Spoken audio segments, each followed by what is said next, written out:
Sahabat Shalom, Shabbat Shalom. selamat pagi, Tuhan berkati. Amen. Kembali lagi pagi ini di awal tahun 2023 kita belajar bersama-sama akan kebenaran Tuhan. Kebenaran yang dimaksud itu adalah dari Kejadian sampai Wahyu, dan saudara harus mempelajari dan membacanya. Tanpa saudara membaca kitab suci, mempelajari, maka saudara tidak akan dapat apa-apa. Jangan berharap-harap saudara akan namanya masuk dalam kerajaan sorga. Masuk dalam kerajaan sorga itu ada syaratnya, saudara ya. Engkau tidak mengenal Tuhan, itu akan sia-sia. Kau meninggalkan hukum-hukumnya Tuhan akan sia-sia. Jadi tidak semudah yang dibayangkan di luar sana. Banyak orang ya, buat apa sih susah-susah mungkin baca kitab suci ya. Penting sekali namanya baca kitab suci ini. Kejadian sampai Wahyu kita sudah meninggalkan tahun 2022 masuk tahun 2021. Selama tahun 2022 saya sudah habiskan kitab suci ini, saya baca sampai 21 kali. Dari Kejadian sampai Wahyu saya bisa habiskan 21 kali. Jadi 21 kali tahun 2022, dari Januari sampai Januari ini ada 21 kali saya baca kitab suci ini. Jadi kalau saya hitung-hitung dari tahun 2000 saya mengenal Tuhan melalui pembacaan kitab suci ini sudah ke 167 kali ya. Jadi dari tahun 2000 saya start baca kitab suci tanpa berhenti sampai saya bicara ini sudah 167 kali dari Kejadian sampai Wahyu. Tahun ini tahun 2023, karena 1 Januari kemarin saya mulai baca lagi, saya sudah masuk namanya di Mazmur. Coba bayangkan saudara ya. Saudara, saya tidak tahu lagi sampai di mana baca kitab sucinya, tapi yang pasti saya start dari tanggal 1 kemarin tahun 2023 dan sekarang saya sudah masuk di Mazmur, pertengahan Mazmur ya. Minggu depan saya sudah habiskan lagi kitab suci, saya baca lagi dari Kejadian sampai Wahyu ya. Mungkin nanti sahabat 2 kalinya saya sudah 1 kali nah, berarti mungkin tahun ini lagi bisa 14 hari atau 2 minggu dari Kejadian sampai Wahyu, karena saya tekun, saya baca tanpa lelah loh mata ini. Makanya saya bisa bedakan kalau baca buku yang lain dengan baca kitab suci, beda loh saudara. Saya baca kitab suci itu sampai berjam-jam itu tidak lelah mata dan tidak berair. Beda kalau saya nonton atau kalau nonton YouTube sebentar gitu, langsung air mataku sudah kuat, sudah perih matanya gitu. Tapi kalau baca kitab suci itu saya tidak tahu kenapa saya bisa berjam-jam ya. Sampai jam-jam saya baca kitab suci. Kembali pagi ini kita belajar bersama pembacaan kitab suci, kita terambil dari Kejadian 1 ayat 1 sampai ke 31. Jadi kita baca tuntas. Karena Kejadian ini banyak orang yang salah tafsir ya. Banyak orang yang salah tafsir, mereka salah tafsir akhirnya mereka putar balikan namanya hukum-hukumnya Tuhan ini. Karena kenapa mereka seperti itu? Karena mereka malas baca kitab suci ya. Hampir-hampir orang itu tidak baca berurutan, kalaupun baca itu bolong-bolong lah kan gitu. Atau kalau Pak Pendeta itu biasanya kalau dia khotbah saja kan dia cari sana, dia cari sini gitu. Dia tidak pernah baca urutan dari Kejadian sampai Wahyu. Pagi ini terambil dari Kejadian 1 ayat 1 sampai 31. Silakan dibaca yang keras. Tuhan menciptakan langit dan bumi serta isinya. Pada mulanya Tuhan menciptakan langit dan bumi. Bumi belum berbentuk dan kosong, gelap gulita menutupi samudera raya, dan roh Tuhan melayang-layang di atas permukaan air.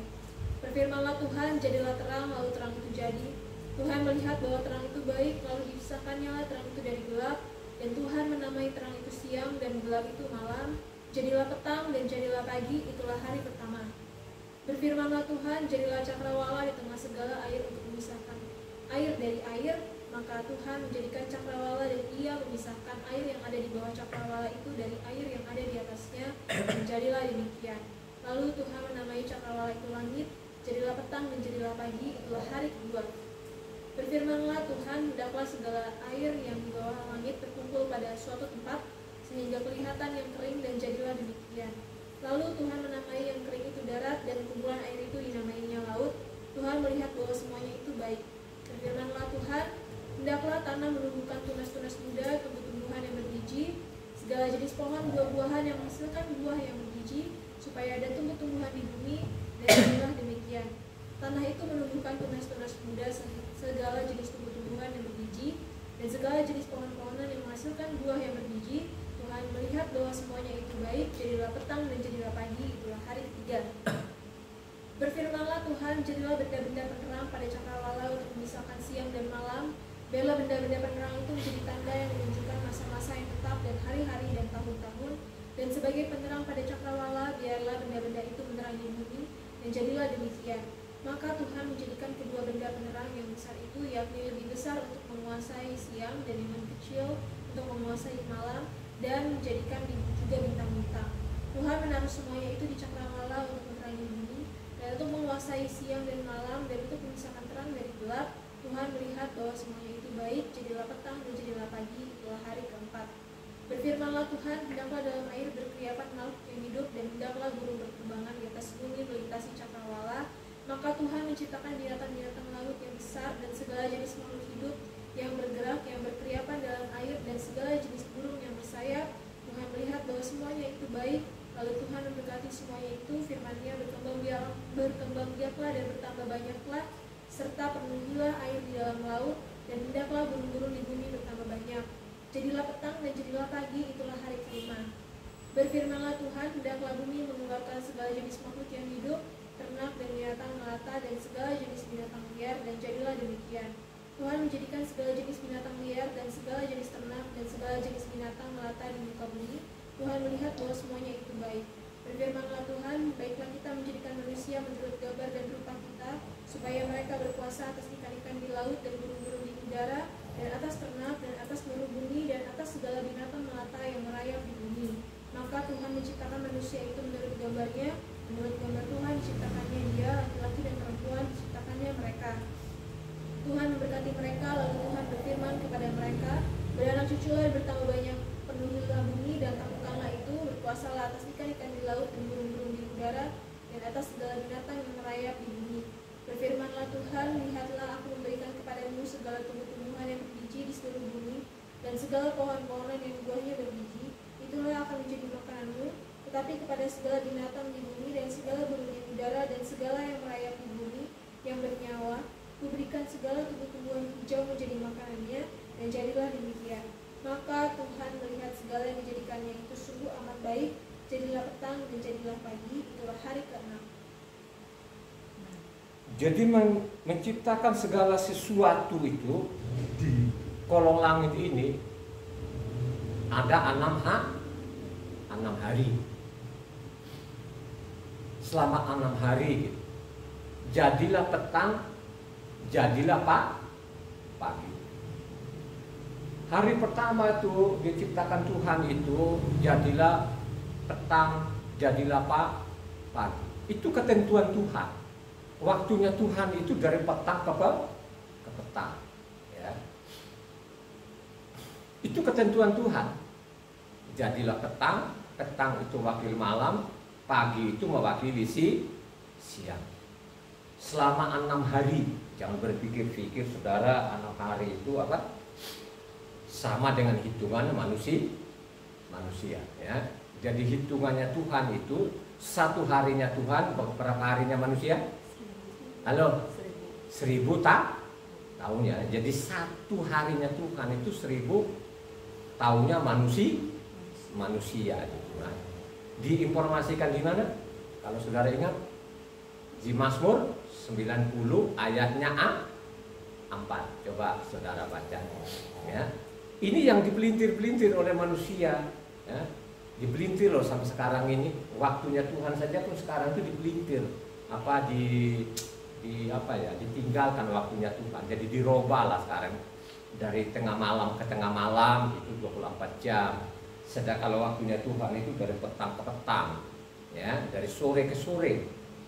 Coba Mazmur 90 ayatnya 4. Sebab di matamu 1000 tahun sama seperti hari kemarin, apabila berlalu, atau seperti suatu bulan jaga di waktu malam. Berarti satu harinya Tuhan 1000 tahunnya manusia. Atau 2 Kepa 3 ayat 8, coba 2 Kepa 3 ayat 8. Akan tetapi saudara-saudaraku yang kekasih, yang satu ini tidak boleh kamu lupakan, yaitu bahwa di hadapan Tuhan satu hari sama seperti 1000 tahun, dan 1000 tahun sama seperti satu hari. Jadi 1000 tahunnya manusia, satu harinya tuh Tuhan menciptakan segala sesuatu di bawah kolong langit ini, ya. Itu mengatakan petang ke petang, jadilah petang, jadilah pak. Itu ketentuan tuh Tuhan. Berjalanlah waktu, berubah nggak? Halo, zaman sekalian sekarang tuh petang ke petang nggak? Ya, tidak demikian.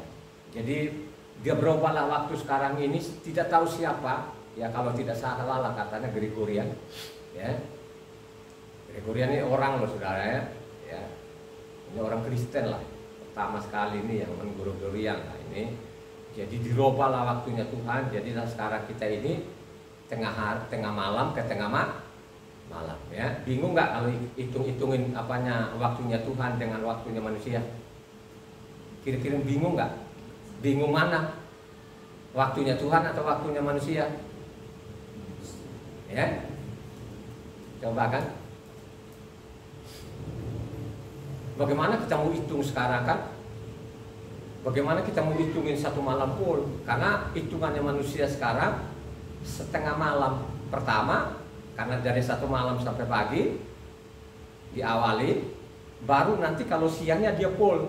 Artinya dari pagi sampai sore kan siang full. Baru nanti ditutup lagi, ditutup dari 6 sore sampai jam 1 malam.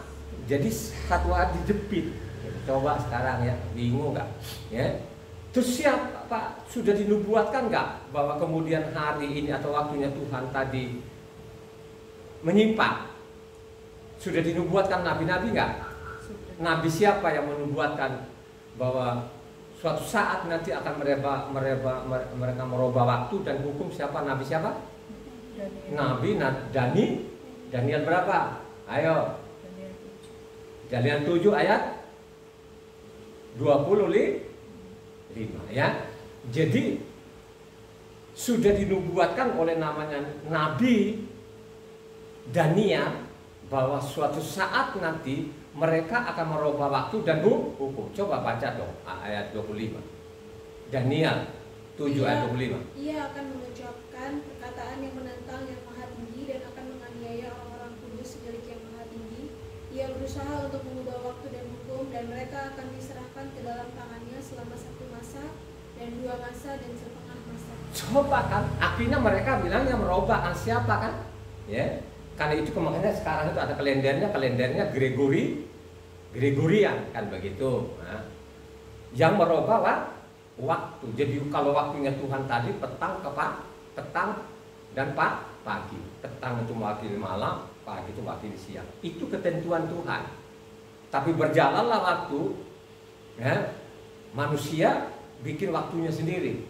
Ya, saya tidak tahu apa yang dilakukan, apa dalam pikirannya, tapi memang sudah dinubuatkan oleh Nabi. Ya, jadi jaraknya namanya Daniel ini ke Gregorian itu kurang lebih lah ya.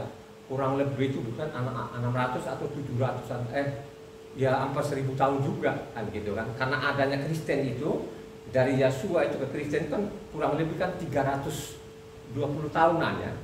Ya, kalau kita dari Daniel tadi pembuangan ke Babel sampai Yesua Hamasia itu kurang lebih kan 600 tahun atau 700 tahun ya. 1000 tahun kemudian benar-benar nubuatan Daniel tergenapi. Bagaimana mereka ini merubah waktu dan hukum. Berubah semua kan? Ya. Contohnya kalau kita baca namanya Kristen ini, mereka semua merubah hukum Tuhan, ya. Tidak ada lagi sabatnya, tidak ada dirubah namanya Minggu, pondok daunnya tidak ada lagi, mereka robah namanya Natal, dan juga Pesaknya Dari Peskahnya tanggal 14 bulan pertama, mereka bilangnya namanya Jumat A. Jadi semua dirubah namanya hukum ini, termasuk nama-nama Tuhan ini, nama Tuhan Yahweh penyelamat ini mereka rubah namanya Yesus kalau di Indonesia, kalau di sana Eropa bernama Yesus, ya. Jadi mereka panggil Jesus, ya. Jadi Eropa sekarang mungkin agak sadar dia sudah kembali yang benar, belum benar tapi ya sudah lumayan lah kan gitu, ya. Ini benar-benar terjadi loh saudara. Ya, ini bagian daripada namanya memutarbalikan atau memperkosa, memaksa. Itulah tingkah lakunya manusia. Ini kita bicara namanya waktu. Sekarang kita bicara namanya bagaimana namanya Tuhan itu menciptakan manusia. Kalau saudara baca tadi ayatnya 26-27, jadi Kejadian tadi dibaca. Kejadian 1 ayat 26-27 coba dibaca. Ya. Coba dibaca. Berfirmanlah Tuhan, baiklah kita menjadikan manusia menurut gambar dan rupa kita, supaya mereka berkuasa atas ikan-ikan di laut dan burung-burung di udara dan atas ternak dan atas seluruh bumi dan atas segala binatang melata yang merayap di bumi.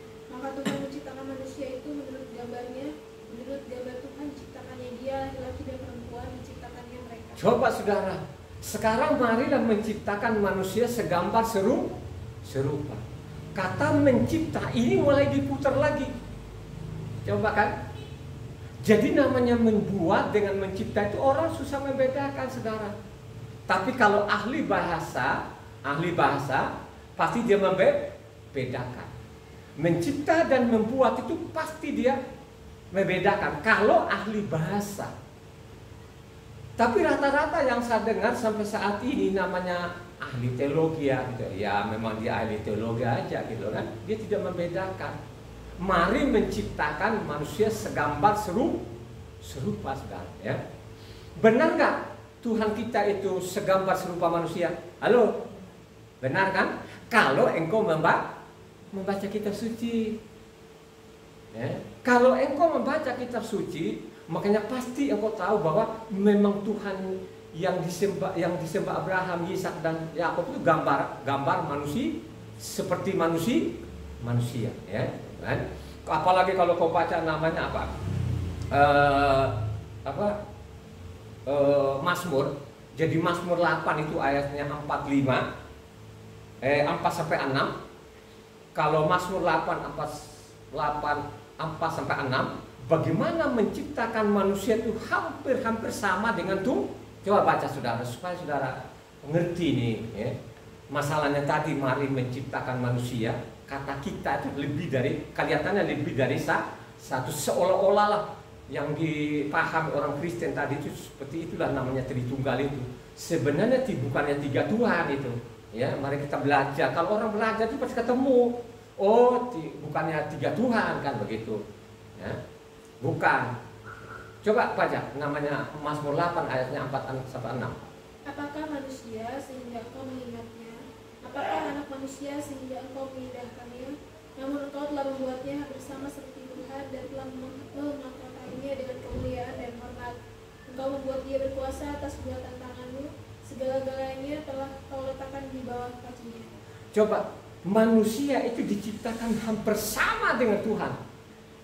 Kira-kira manusia itu hampir sama nggak dengan Tuhan? Saya mau tanya, jujur. Halo? Hampir sama nggak? Ya? Kita lihat sekarang waktu dia ciptakan teknologi, ya. Sekarang manusia itu sudah ke bulan. Coba saudara, ya. Kenapa manusia itu sampai ke bulan? Halo? Sampai ke Mars. Ada yang lebih jauh lagi sampai ke Mars. Kenapa dia sampai sana? Kenapa?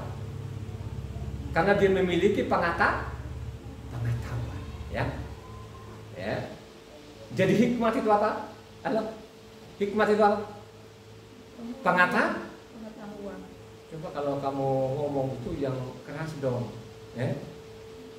Saya saja pun puasa begini pun keras suaranya, ya. Ya. Jadi manusia itu memiliki pengetahuan, ya, karena dia hampir sama dengan Tuhan. Coba sekarang saudara, dia ciptakan benar-benar di luar nalar kita ini orang-orang yang tidak punya kemampuan saudara, ya. Bagaimana manusia menciptakan sesuatu itu, dia pergilah namanya ke Mars.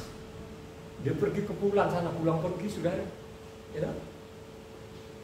Mari kita belajar sekarang itu, mari menciptakan manusia segambar serupa. Apa yang segambar serupanya?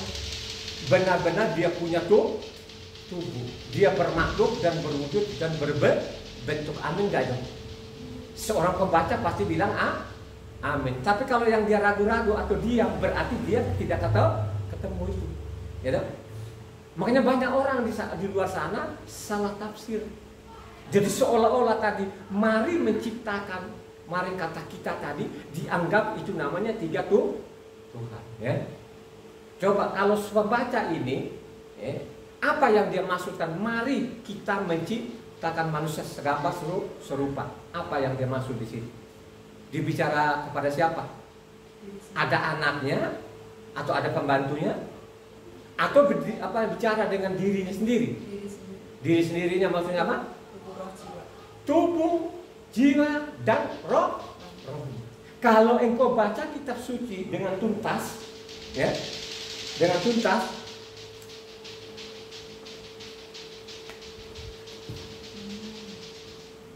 kalau baca kitab suci dengan tuntas, ya, pasti engkau tahu bahwa yang dimaksud itu adalah tubuh, jiwa, dan rohnya. Ya. Ini harus tegas, saudara. Makanya saudara perlu sekali membaca kitab suci ini dari Kejadian sampai Wahyu, sehingga saudara itu tidak salah tafsir, tidak salah nangkap, tidak gagal paham. Ya. Jadi yang dia maksud itu adalah tubuh, jiwa, dan rohnya. Ya. Makanya kalau orang-orang yang benar-benar belajar yang memahami isi kitab suci ini, dia harus membaca kitab suci dengan benar baik. Dia harus benar-benar berurut. Ya. Jangan kamu dari lahirnya sampai matinya nggak pernah namanya baca kitab suci. Ya. Coba. Jadi bicara dengan tubuh, roh, dan jiwa. Ya. Coba mari kita lihat bagaimana tadi dia mencipta. Mencipta itu kan adalah apa? Imajinasinya atau dalam angan-angan, dalam pikirannya. Mencipta itu masih dalam pikirannya, gitu kan? Nah, pada waktu namanya tadi dia mencipta tadi dalam pikiran tadi, sekarang dia tuangkan untuk dia membuat. Ya, jadi angan-angan tadi kan dia pikirin dalam pikiran atau dalam imajinasinya, gitu kan? Oh, manusianya kepalanya, gambarannya dia dong, karena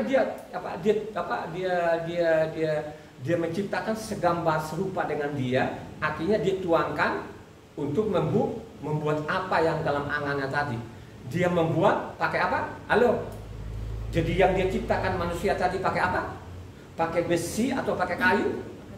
Pakai tanah, gitu kan. Jadi mulai dari situ pikiran tadi dituangkan di situ, ambillah tanah, dia bikinlah kepalanya dulu, kakinya segala macam, gitu kan. Segambaran dia, gitu kan. Habis itu baru ditiupkan rohnya, ya. Jadi ditiupkan rohnya, artinya dia apa? Bernapas, dia hidup. Mari kita buktikan bahwa dia bicara tadi masalah namanya tubuh, jiwa, dan rohnya. Ya. Tadi yang namanya mencipta tadi itu adalah jiwanya. Ya. Terus tubuhnya dia akan melaksa apa yang diperintahkan tadi dalam angan oleh jiwanya tadi. Akhirnya tubuhnya yang melaksana. Mari kita lihat nanti pada waktu dia melaksanakan itu bukan jiwanya lagi yang bekerja, tapi namanya tubuhnya, ya. Artinya kalau diambil tanah, misalnya kita ini, contoh saya ini ada di depan saya ini, ada namanya apa? Ada namanya keramik ini, kursi keramik ini, ya.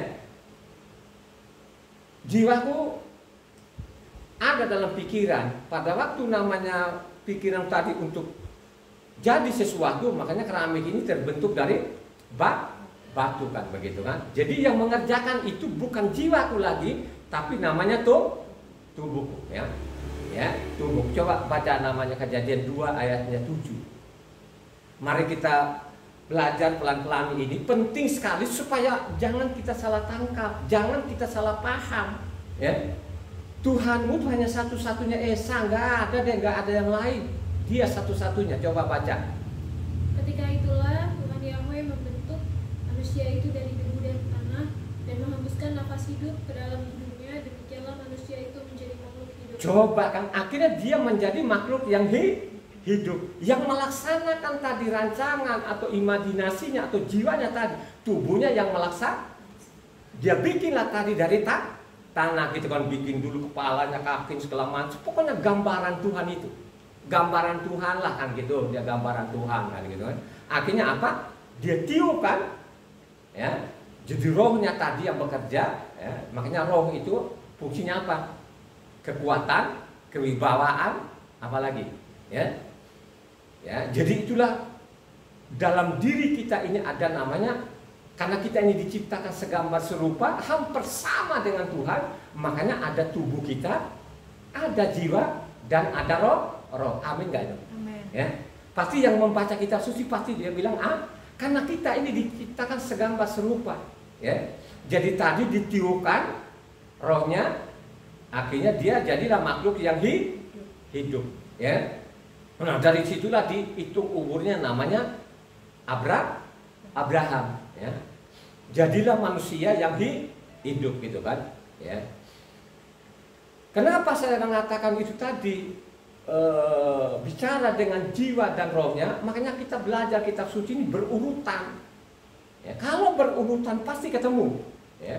Begitu juga lah nanti Tuhan yang Esa ini, kalau kita dari Kejadian sampai Wahyu itu pasti ketemu bahwa Yahweh juga lah yang jadi manusia, tidak ada yang lain, tidak ada namanya Tuhan anaknya, Tuhan Roh Kudus gitu kan. Yang dimaksud Roh Kudus adalah rohnya Tuhan sendiri, atau yang di atas itu, yang di atas itu berbentuk namanya roh, ya. Jadi yang di atas itu namanya Tuhan kita itu berbentuk roh kan begitu, bukan berbentuk jasmani seperti kita ini. Apakah Tuhan yang kita sembah ini nanti benar-benar gak dia tunjukkan gak tubuh alamiahnya seperti kita?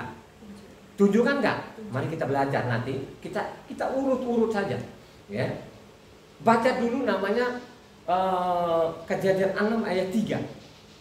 Nah, di sini mulai terungkap bahwa Tuhan kita itu bicara dengan tadi yang mari-mari kita kata kita tadi itu bicara tubuh, jiwa dan rohnya. Nah, sekarang kita lihat ini Kejadian 6 ayat 3. Berfirmanlah Yahweh, rohku tidak akan selama-lamanya tinggal di dalam manusia, karena manusia itu adalah daging, tetapi umurnya akan 120 tahun saja. Coba saudara, akhirnya tidak selamanya lagi rohku tinggal dalam manusia tadi, makanya umurnya hanya 120 tahun. Saudara, kalau engkau baca kitab suci, siapa yang saudara tahu yang 120 tahun umurnya? Siapa saudara tahu? Pas yang 120 tahun. Siapa? Mose itu 120 tahun baru mati loh saudara, ya. Itu tergenapi perkataan namanya Tuhan Yahweh, bahwa manusia itu tidak selama-lamanya lagi hidup. Ada batasnya karena dia sudah jatuh dalam dosa gitu kan. Coba kan, kalau Adam sendiri pun 900, kalau tidak salah loh, 936 tahun. Umurnya Adam itu tidak sampai namanya berapa? 1000 tahun. Artinya tidak sampai satu hari. Jadi umurnya namanya Adam itu tidak sampai satu hari. Makanya pada waktu dia mengatakan, pada waktu nanti engkau makan buah ini, engkau mati. Akhirnya Adam sendiri pun tidak sampai namanya 1000 tahun kan, ya. Jadi Adam berapa umurnya? 936, ya. Ya.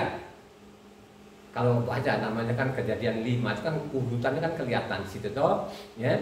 Jadi Adam itu ada 936 tahun, ya. Yang paling tinggi umurnya siapa? Metusalah, nggak salah ya. 960 sekian tahun lah, 69 ya. Ya. Jadi Metusalah itu 969 loh saudara. Itu paling paling tua lah orangnya kalau urut-urutannya gitu kan. Jadi mari kita belajar kitab suci dari Kejadian sampai Wahyu, dibacalah kitab suci ini. Pasti engkau tahu ya, apa yang dimaksud tadi itu, mari menciptakan manusia segambar serupa. Kata kita itu tidak bicara namanya tiga Tuhan, tapi bicara dalam dirinya sendiri bahwa dia itu bermakhluk, berwujud dan itu kita pegang dulu. Makanya kalau ada orang yang mengatakan Tuhan yang disembah Abraham, Ishak, Yakub itu sama yang disembah bangsa-bangsa lain, itu namanya ngawur. Ya. Jadi kita ini punya iman, harus benar-benar punya iman yang benar bahwa yang kita sembah ini sampai sekarang ini yang disembah bangsa lain itu beda. Ya. Jadi pegang dulu ini ya. Kalau tidak pegang ini, itu tadi. Ya, jadi kalian ini ketemu tempat ibadah dengan sedikit Tuhan ini gini, lari ke sana, lari sini. Tapi kalau kau punya iman yang benar bahwa Tuhan itu hanya satu-satunya Esa, tidak ada yang lain. Ya, jadi tidak bicara tadi ada Tuhan Bapa, ada Tuhan Anak, ada Tuhan Roh Kudus. Tidak begitu.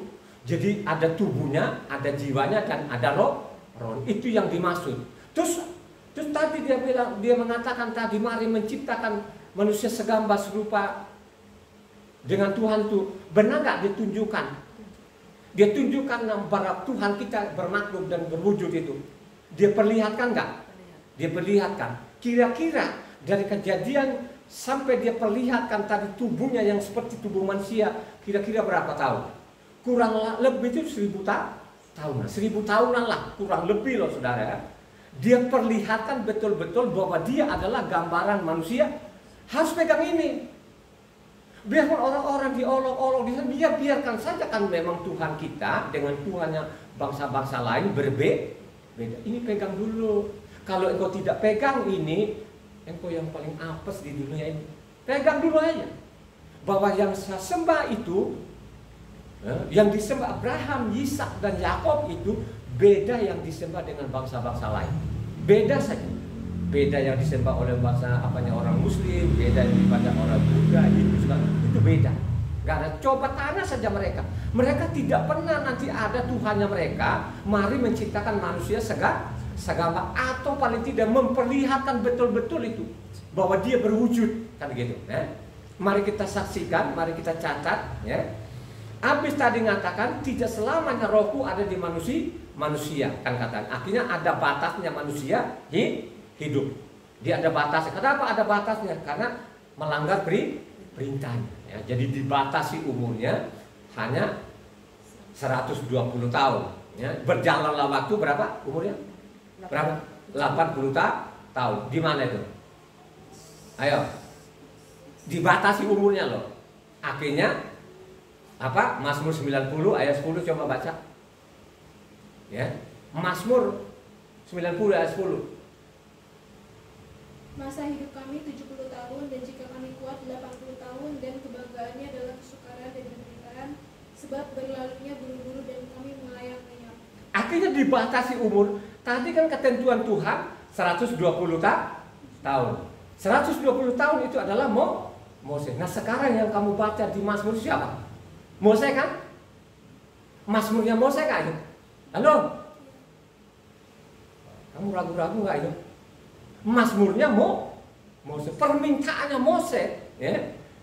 70 kalau kami kuat 80 tahun. Benar nggak? Tadi umurnya manusia sekarang ini permintaannya Mose. Benar nggak? Benar kan? Kalaupun ada orang 80 tahun itu, kalaupun ada 90 tahun itu sudah langka sekali. Tapi rata-rata manusia matinya 80 tahun pasti mati. Ya, makanya saya ini sebentar lagi 70 tahun. Nggak lama-lama bertahun lagi saya sudah umur 70 tahun. Nah 70 tahun itu waktunya mati loh.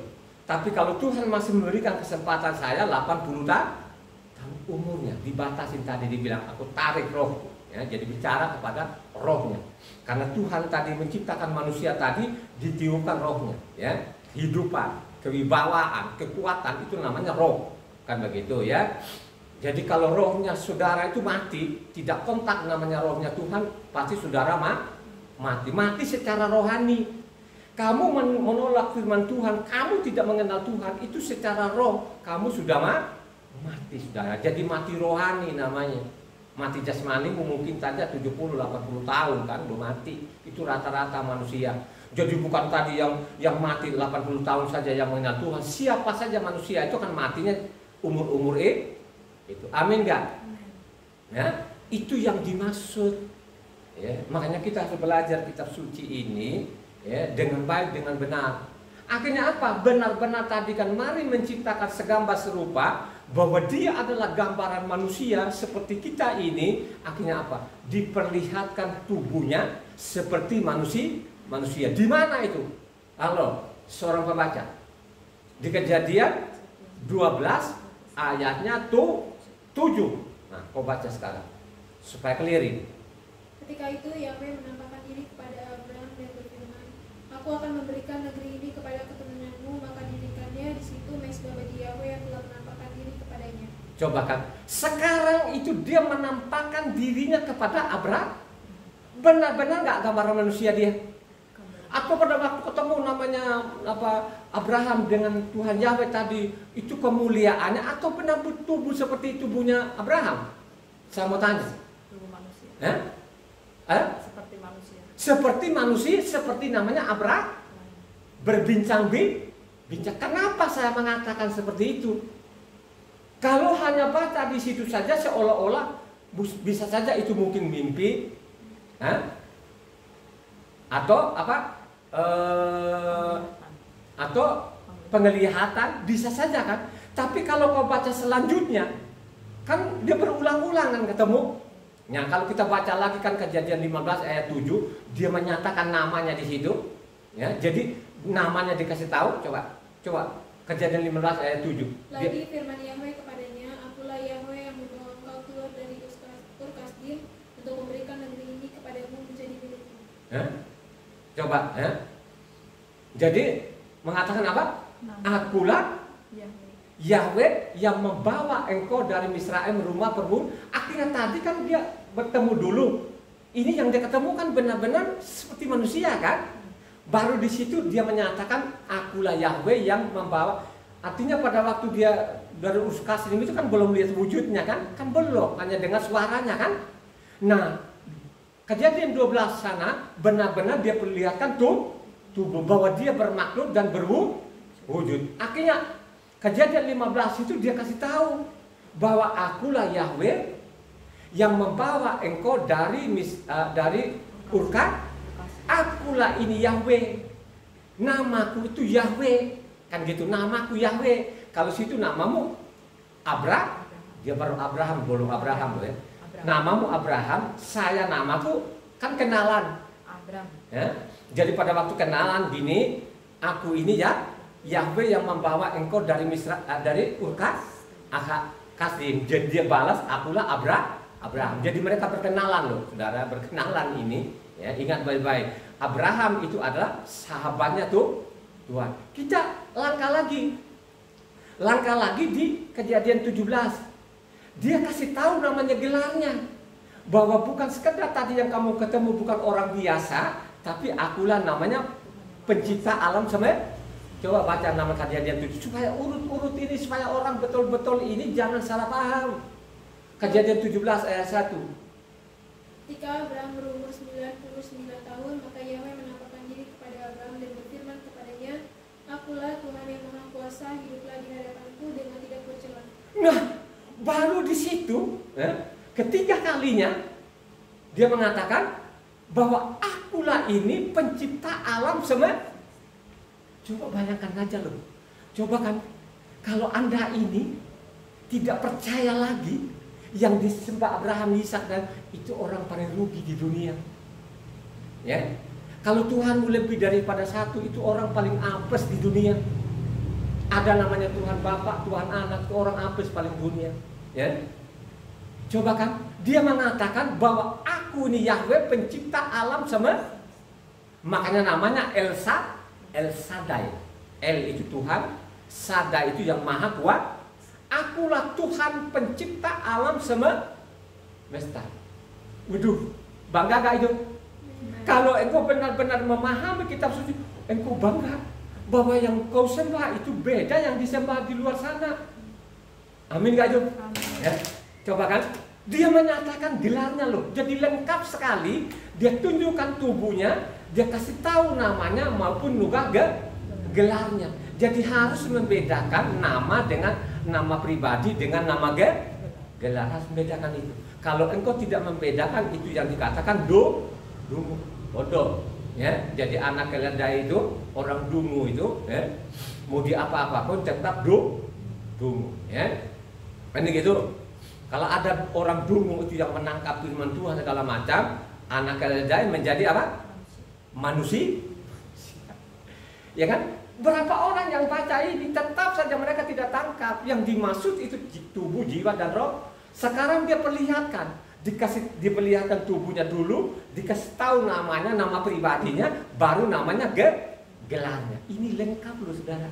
Kalau orang tidak ngerti juga, saya nggak ngerti lagi. Ya. Akhirnya apa? Sampai keempat kalinya. Nah, keempat kalinya ini baru kita benar-benar bahwa Tuhan itu benar-benar gambaran manusia. Di mana? Lebih jelas. Di mana? Kejadian 18 ayatnya 1 sampai 3 yang keras. Kemudian Yahweh menampakkan diri kepada Abraham dekat pohon terbang tinggi Mamre sedang ia duduk di pintu kemahnya waktu hari panas terik. Ketika ia mengangkat mukanya, ia melihat 3 orang berdiri di depannya. Sesudah dilihatnya mereka, ia berlari dari pintu kemahnya menyongsong mereka, lalu sujudlah ia sampai ke tanah serta berkata, Tuanku, jika aku telah mendapat kasih Tuanku, janganlah kiranya lampaui hamba-Mu ini. Coba saya mau tanya sama saudara, ini dia kenal nggak tadi? Padahal sudah 3 kali loh dia ketemu tadi kejadian 12, kejadian 15, kejadian 17. Sekarang ini ada 3 orang yang datang. Pada waktu sampai ayat 3 itu dia kenal nggak ini bahwa dia adalah Yahweh itu antara satu? Enggak. Dia tidak kenal. Baru kalau kita baca selanjutnya dari 16 sampai 30-an di bawah, baru dia sadar bahwa yang satu adalah ya. Jadi yang 3 itu bukan namanya Tuhan Bapa, Tuhan Anak, dan Tuhan Roh Kudus. Bukan. 2 orang itu adalah malaikat saudara. Paham nggak sampai situ? Ya. Jadi di sini benar-benar nyata yang dia ketemukan ada orang yang bertamu, ada 3 orang. Ternyata yang satu adalah Yahweh itu sendiri. Mereka betul-betul seperti manusia, mereka datang di bumi. Kenapa mereka pakai tubuh seperti manusia? Kenapa? Halo? Supaya mereka bicara kalau dia datang dengan kemuliaannya itu susah. Halo? Pasti mati.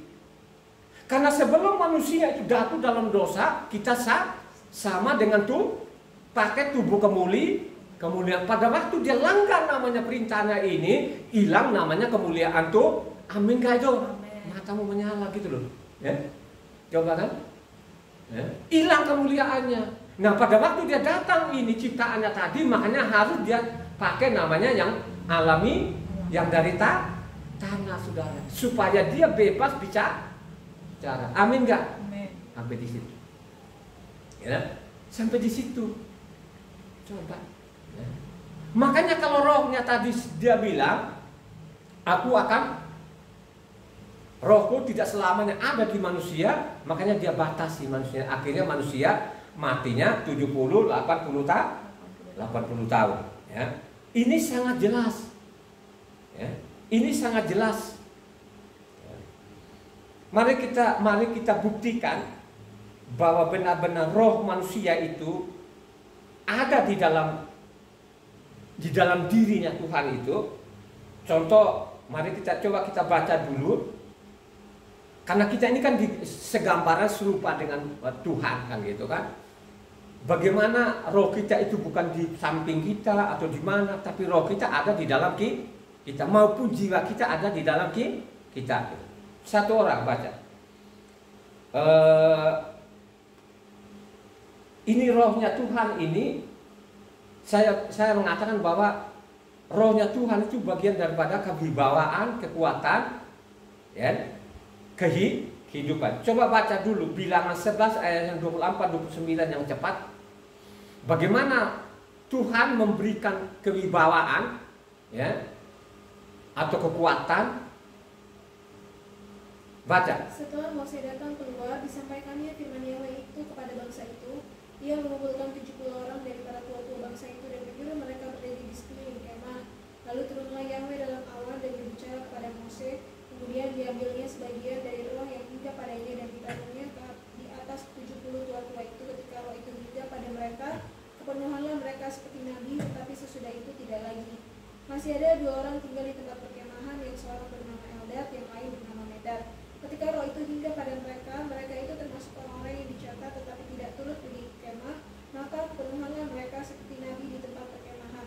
Lalu berlarilah seorang muda memberitahukan kepada Mose, Eldad dan Medad kepenuhan seperti nabi di tempat perkemahan. Maka menjawablah Yeshua bin Nun yang sejak mudanya menjadi abdi Mose, Tuanku Mose, cegahlah mereka. Tapi Mose berkata, apakah engkau begitu giat mendukung diriku? Kalau seluruh umat Yahweh menjadi nabi, oleh karena Yahweh memberi rohnya hingga kepada mereka. Kemudian kembalilah Mose ke tempat perkemahan, dia dan para tua-tua Israel. Coba saudara, seorang nabi itu diberikan namanya kewibawaan yang luar biasa, saudara. Ya. Jadi rohnya Tuhan mentransfer kepada orang itu sehingga dia luar biasa. Itu namanya kekuatan, kewibawaan. Ini harus dicatat, ya, dicatat, saudara. Jadi rohnya itu tidak kelelahan kemana-mana. Roh itu ada dalam diri kita maupun jiwa kita. Ada dalam diri kita gitu. Coba Iyob 32 ayat 8. Iyob. Tetapi roh yang di dalam manusia dan nafas yang maha kuasa, itulah yang memberi kepadanya pengertian. Jadi roh kita adalah napas kehidupan itu, saudara. Ya? Coba kan. Artinya roh kita ada di dalam, saudara, ya. Maupun juga Tuhan itu, rohnya Tuhan itu tidak terpisah sendiri, tidak pernah seperti itu. Pemahaman di luar itu, ya mereka bilangnya nama Roh Kudus itu pribadi sendiri, itu namanya bodoh, ya.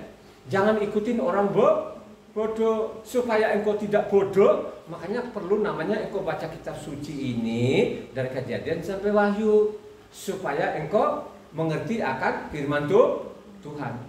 Ya, 1 Korintus 2 ayatnya 10 sampai 11. Baca yang kencang supaya ini pendengar ini jangan salah tafsir.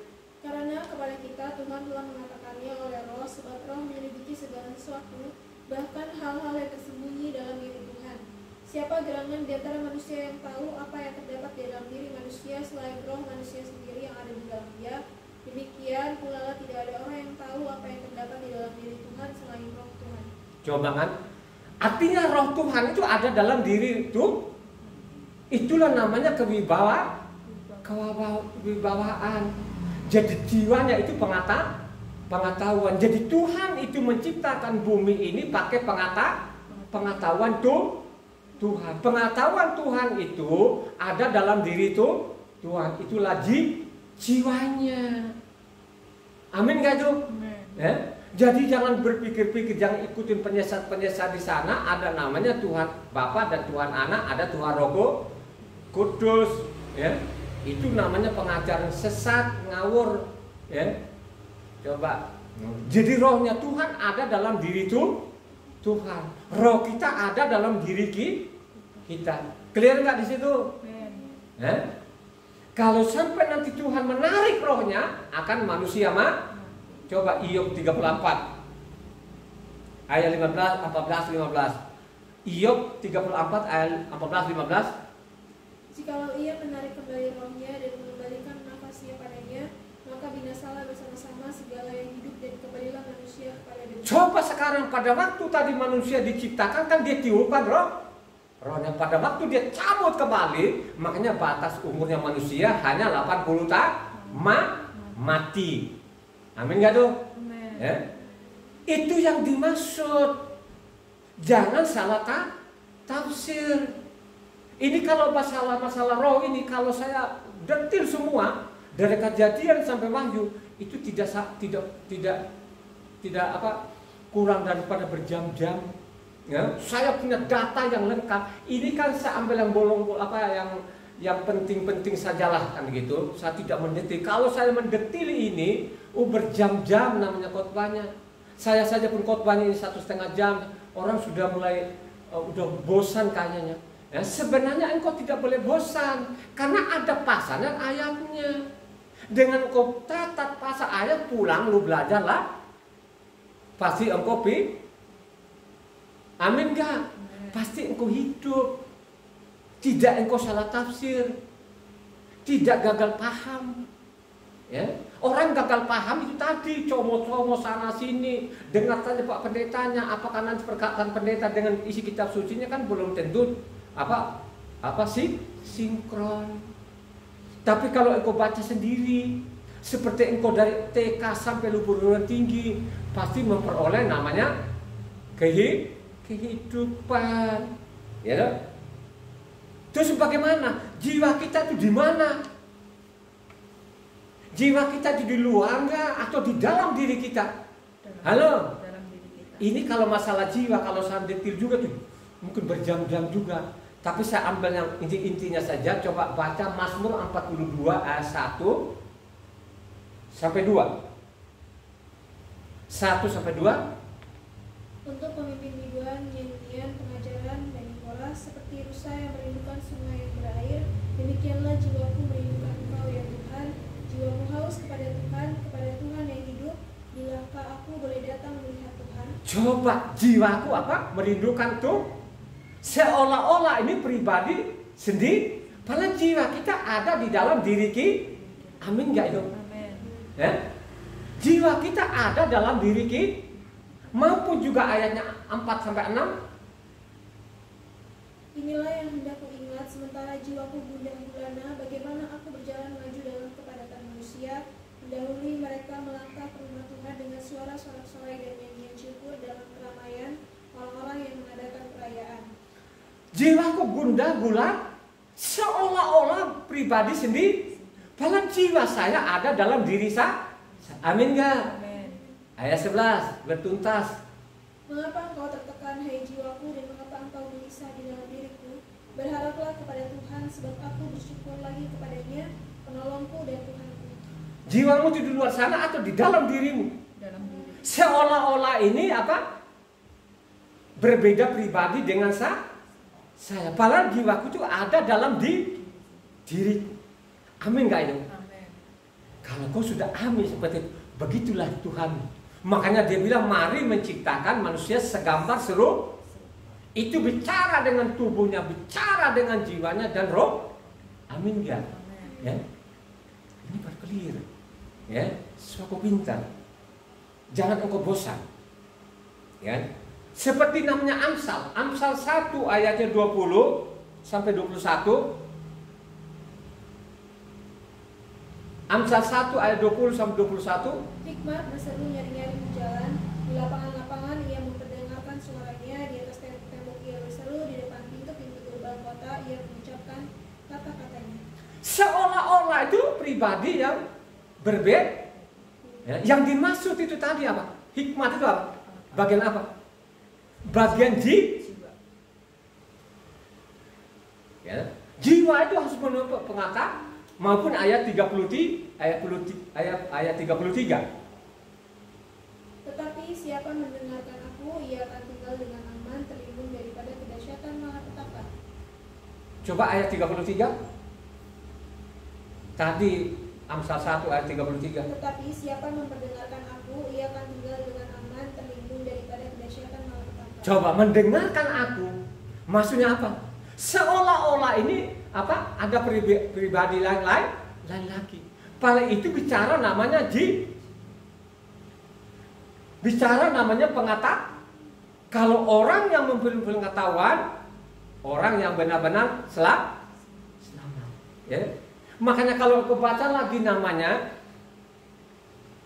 Amsal 8 ayat 22 sampai 36, agak panjang, cepat saja. Amsal 8 ayat 22 sampai 36. Yahweh telah menciptakan aku sebagai permulaan pekerjaannya, sebagai perbuatannya yang pertama-tama dahulu kala. Sudah pada zaman purbakala aku dibentuk, pada mula pertama sebelum bumi air Samudra Raya ada, aku telah lahir sebelum ada sumber-sumber yang syarat dengan air, sebelum gunung-gunung tertanam dan lebih dahulu daripada bukit-bukit aku telah lahir, sebelum ia membuat bumi dengan padang-padangnya atau debu dataran yang pertama. Ketika ia mempersiapkan langit, aku di sana. Ketika ia menggaris kaki langit pada permukaan air Samudra Raya. Ketika ia menetapkan awan-awan di atas dan mata air Samudra Raya meluap dengan deras. Ketika ia menentukan batas kepada laut supaya air jangan melanggar titahnya, dan ketika ia menetapkan dasar-dasar bumi, aku ada sertanya sebagai anak kesayangan. Setiap hari aku menjadi kesenangannya dan senantiasa bermain-main di hadapannya. Aku bermain-main di atas muka bumi dan anak-anak manusia menjadi kesenanganku. Oleh sebab itu, hai anak-anak, dengarkanlah aku, karena berbahagialah mereka yang memelihara jalan-jalanku. Dengarkanlah didikan, maka kamu akan menjadi bijak, janganlah mengabaikannya. Berbahagialah orang yang mendengarkan sabdaku, yang setiap hari menunggu pada pintuku, yang menjaga tiang pintu gerbangku, karena siapa mendapatkan aku mendapatkan hidup, dan Yahweh berkenan akan dia. Tetapi siapa tidak mendapatkan aku merugikan dirinya. Semua orang yang membenci aku mencintai maut. Coba, itu bicara kepada siapa? Kepada jiwanya sendiri Tuhan. Kalau kita lihat judulnya di atas apa? Itu masalah hikmat. Itulah yang disalah tafsir orang Kristen, seolah-olah itu namanya Yesus yang ya kan? Seolah-olah itulah yang diciptakan awal mula, itu namanya dongo. Jadi pengetahuan itu sudah ada, jiwa Tuhan itu bersama-sama dengan Tuhan dalam diri Tuhan. Amin gak yuk? Amin. Ya? Itu yang disalah tafsir. Kalau engkau baca Wahyu 3 ayat 14, itulah yang disalah tafsir. Dikasih link-link di situ, bodoh banget itu loh. Ya? Itulah orang-orang dungu yang mengajar yang tidak benar. Coba baca Wahyu 3 ayat 14. Dan tuliskanlah kepada malaikat jemaat di Laodikia, inilah firman dari Amin, saksi yang setia dan benar, permulaan dari ciptaan Tuhan. Jadi seolah-olah yang dikatakan itulah Yesus yang diciptakan. Bodoh banget itu. Makanya saya mengatakan namanya Injil ini harus saudara selidiki yang benar, teliti yang benar. Kalau engkau tidak teliti benar, ini kan namanya jebakan-jebakan Batman, namanya Injil ini. Sudah dikotori, sudah sekian disimpangin, gitu kan? Makanya orang Kristen itu mereka berputar-putar di sini. Juga masalahnya Yohanes 1 ayatnya 3, mereka berputar-putar saja sampai mereka tidak keluar. Coba saja kalau mereka baca dari Kejadian sampai Wahyu kan, pasti mereka tahu bahwa Tuhannya itu satu-satunya, dan juga jiwanya Tuhan, pengetahuan Tuhan bersama-sama dengan Tuhan, tidak pernah akan menjadi manusia sendiri. Baca namanya 1 Yohanes 1, Injil Yohanes 1 ayatnya apanya 3. Segala sesuatu dijadikan oleh Dia, dan tanpa Dia tidak ada suatu pun yang telah jadi dari segala yang telah dijadikan. Inilah yang diperkosa sana, diperkosa sini, mereka tidak keluar yang lain.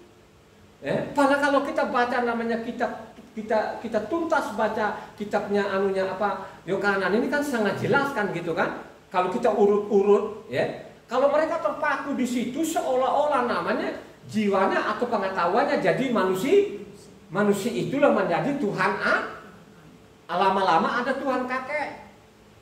Kalau sudah seperti ini mau selamat, ya, mereka hanya putar-putar di situ, tapi mereka tidak baca yang lain. Mereka tidak baca namanya Matitia 1 ayat 18, coba cepat dong. Matitia 1 ayatnya ini Matitia loh namanya. Itu yang kalau Kristen diganti mereka ini bagian kejahatan manusia ini. Matitia 1 ayat 18. Kelahiran Yeshua HaMashiach adalah seperti berikut. Pada waktu Miriam ibunya bertunangan dengan Yosef, ternyata ia mengandung dari Roh Kudus. Dia mengandung dari Roh Kudus itu siapa? Dia adalah Yahweh itu sendiri menjadi anak manusia. Percaya gak gitu? Amin.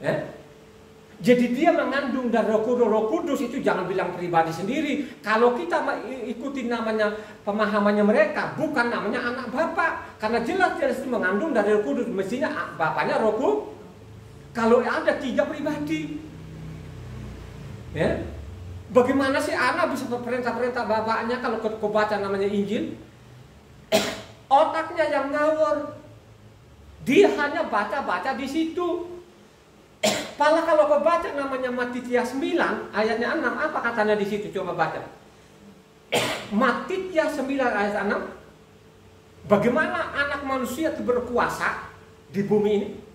Tetapi supaya kamu tahu bahwa di dunia ini anak manusia berkuasa mengampuni dosa, lalu berkatalah ia kepada orang lumpuh itu, bangunlah, angkatlah tempat tidurmu dan pulanglah. Apakah orang mengerti nggak ini bahwa anak manusia ini berkuasa di bumi? Bukan dia mengatakan anak Tuhan, tapi dia mengatakan anak manusia. Berarti kalau dia anak manusia berartinya bapaknya manusia. Kira-kira pikiranmu gitu nggak? Hah? Bukan pikiranmu bapaknya manusia nggak? Tidak seperti itu, dia akan menjadi anak manusia. Amin kajul.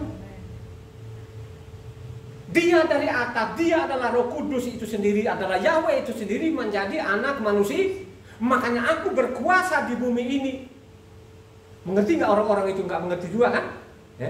Dia hanya mutar-mutar di apa? Yohanan 1 ayat 3. Dia putar-putar, dia nggak keluar dari situ. Dia tidak peduli lagi mau baca dari Kejadian. Akhirnya apa? Ada namanya Tuhannya 3. Tuhan Bapa, Tuhan Anak, dan Tuhan Roh Kudus. Berbeda pribadi. Kalau sudah seperti itu mau selamat, padahal jangan jelas loh. Kalau kita ikutin, apakah namanya Yohanan ini dia informasikan bahwa dia adalah Yahweh, bahwa dia adalah Yahweh itu sendiri. Apakah dia tulis nggak Yohanan? Dia menulis bahwa dia adalah Yahweh itu sendiri jadi manusia. Di mana? Halo, Yohanan 8 cepatan ayat 24 deh, cepat-cepat. Supaya tuntas ini loh namanya tadi mari menciptakan ini gitu loh, jangan salah tafsir. Aku berkata kepadamu bahwa kamu akan mati dalam dosamu, sebab jikalau kamu tidak percaya bahwa akulah dia, kamu akan mati dalam dosamu. Ini kan diinformasi ditulis lagi oleh namanya Yohanan dari mulutnya Tuhan sendiri, Tuhan Yahweh sendiri, bahwa aku ini Yahweh. Kalau kamu tidak percaya bahwa aku ini Yahweh, mati dalam dosamu. Ini kurang apa lagi? Ya kan? Coba kamu baca lagi namanya Yohanan 12 ayatnya 44. Coba.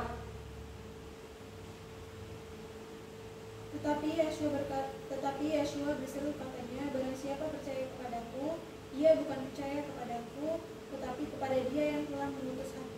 Jadi percayalah, itu namanya Yahweh. Ayat 45.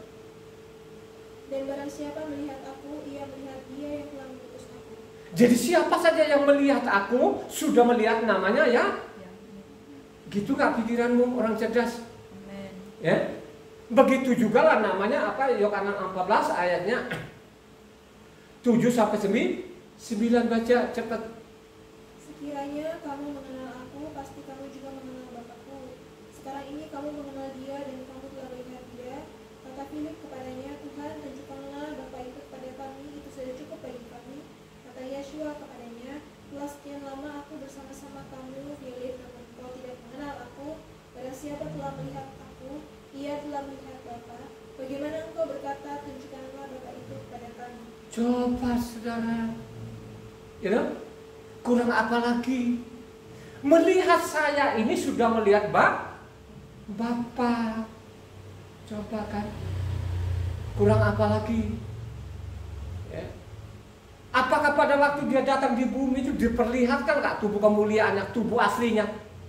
Diperlihatkan.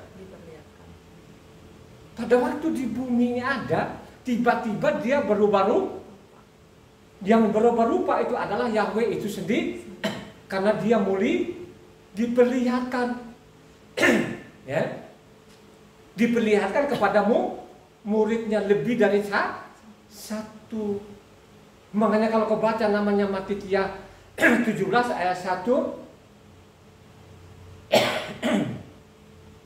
hari kemudian Yeshua membawa Kefa, Yakub dan Yohanan saudaranya, dan bersama-sama dengan mereka ia naik ke sebuah gunung yang tinggi. Di situ mereka sendiri saja.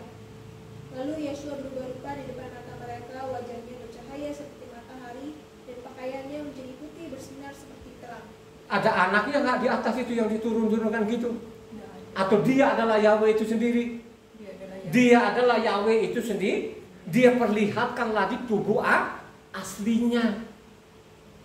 Amin gak tuh? Amin.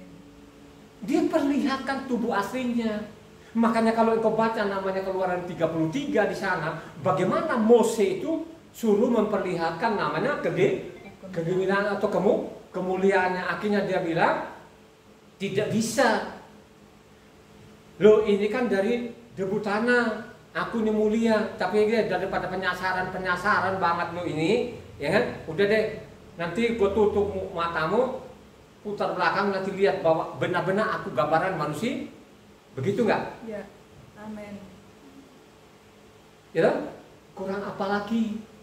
Otak manusia ini kan susah nyambung.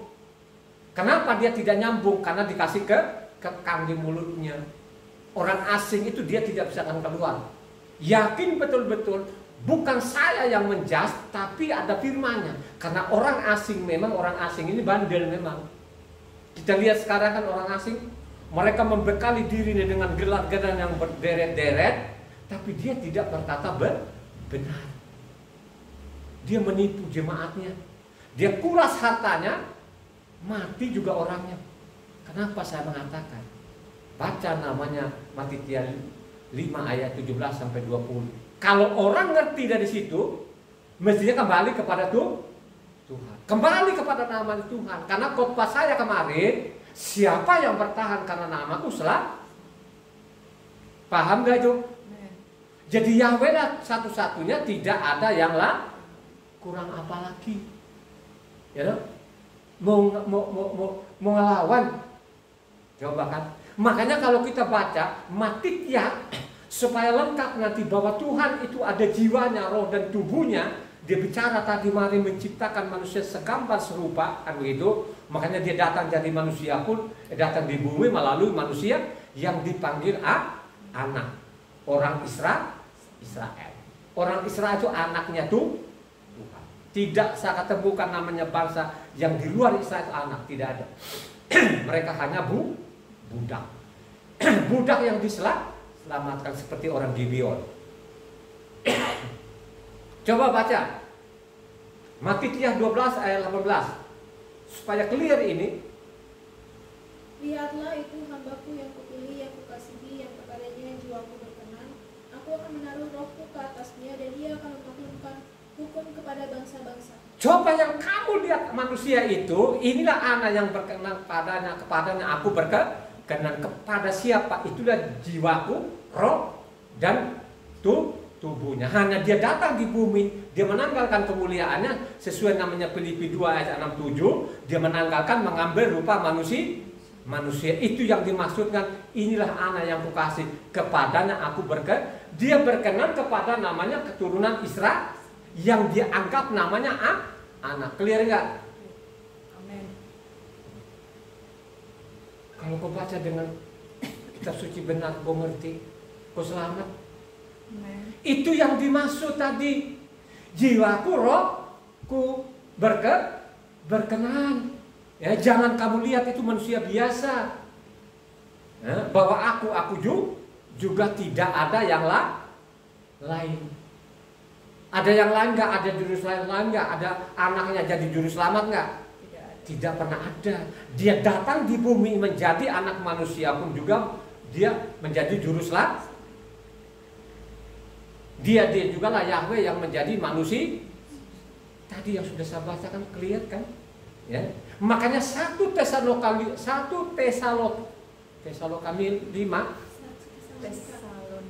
Tesalonika. Mari kita katakan. Coba ayatnya 23 yang keras. Semoga Tuhan damai sejahtera menguduskan kamu seluruhnya, dan semoga roh, jiwa dan tubuhmu terpelihara sempurna dengan tak bercacat pada kedatangan. Coba saudara, sambil kita menantikan kebenaran apa Tuhan kita, harus tubuh, jiwa dan rohnya harus sinkron. Tidak boleh bercacat. Roh kita harus kontak kepada Tuhan. Kalau rohmu kontak kepada Tuhan, makanya kau mengaku bahwa dia adalah Yahweh menjadi anak manusia. Amin gak itu? Pasti rohmu berfungsi. Jiwa dan tubuhmu pasti berfungsi dengan baik. Siapa yang bertahan karena nama Yahweh itu, dia akan selamat. Itu rohmu, jiwamu, tubuhmu berfungsi. Amin enggak? Sampai lo mati, sampai titik darah penghabisan. Bahwa Tuhan kita itu dia bermakhluk, berwujud, dan dia benar-benar menampakkan dirinya. Dia menciptakan manusia itu hampir-hampir sama dengan Tuhan. Amin enggak? Ya? Makanya kalau engkau baca namanya Keluaran 7, bagaimana Mose itu menjadikan Tuhan di hadapan para. Jadi Mose itu dijadikan seperti Tuhan dan nabinya adalah begitu nggak firmannya? Coba kau baca namanya Kejadian 7. Kejadian 7, Keluaran 7. Nah. Berfirmanlah Yahweh kepada Mose, lihat aku mengangkat engkau sebagai Tuhan bagi Farao dan Aharon abangmu akan menjadi nabi. Coba diangkat namanya Mose, mengganti kedudukannya tuh. Itu yang dimaksud tadi namanya Mazmur lah. Menjadikan manusia itu hampir seperti itu. Hampir seperti Tuhan loh saudara. Dia jadikan Mose, kau pergi ke sana seperti aku, wakil aku, kau ngomong sama dia, ya. Coba kan, dikasih hukuman, ya kan? Kasih hukuman saja pun, makanya dia bilang tetap dia keraskan hati supaya saya perlihatkan, ya, kekuatanku, supaya namaku dimasyhurkan seluruh dunia. Gitu nggak firmannya? Ya, coba kau baca namanya Keluaran 9 ayatnya 16. Akan tetapi inilah sebabnya aku membiarkan kamu hidup, yakni supaya memperingatkan kepadamu kekuatanku dan supaya namaku dimasyhurkan di seluruh dunia. Supaya namaku ini dimasyhurkan seluruh dunia. Sekarang nama Yahweh kita masyhurkan nggak? Bagaimana kita mau masukkan nama Yahweh kalau Tuhannya 3? Bingung nggak? Siapa yang berkuasa yang 3 ini? Dibilang Esa, itu hakikatnya Tuhan. Hakikatnya Tuhan.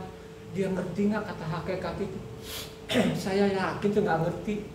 Ya, mereka tidak tahu bahwa Tuhannya hanya satu-satunya. Namanya juga satu-satu. Nama Yahweh itu satu-satunya loh. Iya nggak? Amin nggak? Amin. Ya, kurang apa lagi? Ya, membantah lagi. Ya, Tesalonika bilang tadi 5 ayat 23, supaya terpelihara tubuh, jiwa dan roh sampai datang namanya Yesua datang kedua kali. Kenapa harus terpelihara itu? Karena datang kedua kalinya lagi dengan tubuh kemuliaan dengan makanya dia hukum dia hukum siapa-siapa saja yang menolak namanya, yang menolak hukumnya, dia akan mengadili. Halo, ya? Itu yang dikatakan tadi, marilah menciptakan manusia segambar serupa. Itu bicara dalam tubuhnya sendiri. Bicara namanya tubuhnya, apa fungsi tubuh, apa fungsi roh, apa fungsi makanya dijelas supaya kita tahu itu, makanya kita baca kitab suci berurutan. Pasti itu ngerti. Pasti lu tidak akan salah tafsir, tidak akan paham. Zaman namanya raja-raja atau zaman orang-orang penting seperti namanya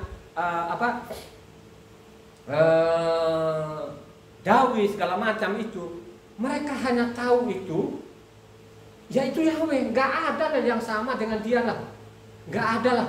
Pokoknya namanya nggak ada anak, nggak ada anaknya, nggak ada namanya Tuhan Roh Kudus, itu nggak ada. Yang mereka tahu hanya ada namanya Yahweh tadi yang menjadi segambar serupa tadi yang ditulis Kejadian, itu yang mereka makanya mereka bilang Tuhan yang Esa. Coba bayangkan aja si dungu-dungu ini, kata Esa itu dari kata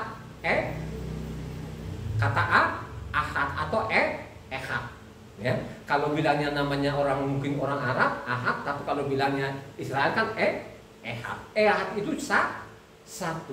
Tapi di sini diputar lagi di mimbar itu dengan dungu-dungu itu, namanya Esa itu satu ke satu. Ini si dungu loh saudara, bukan ahli bahasa, karena memang kata Esa ini bukan kata Indonesia. Ya, ini kata impor. Impor dari namanya Israel. Israel itu satu ehad. Ya. Jadi satu ehad. Gak ada lagi namanya ehadnya sana satu ke satu. Gak ada. Pokoknya mereka tahunya satu. Tuhannya mereka ada satu. Mereka tahu bahwa Tuhannya itu seperti manusia yang punya tubuh, yang punya jiwa dan punya roh. Karena itu ada tulisannya. Amin gak itu? Ya. Itu yang coba Mazmur 72 ayatnya 17 sampai 19. Perhatikan Mazmur 72 ayatnya 17-19.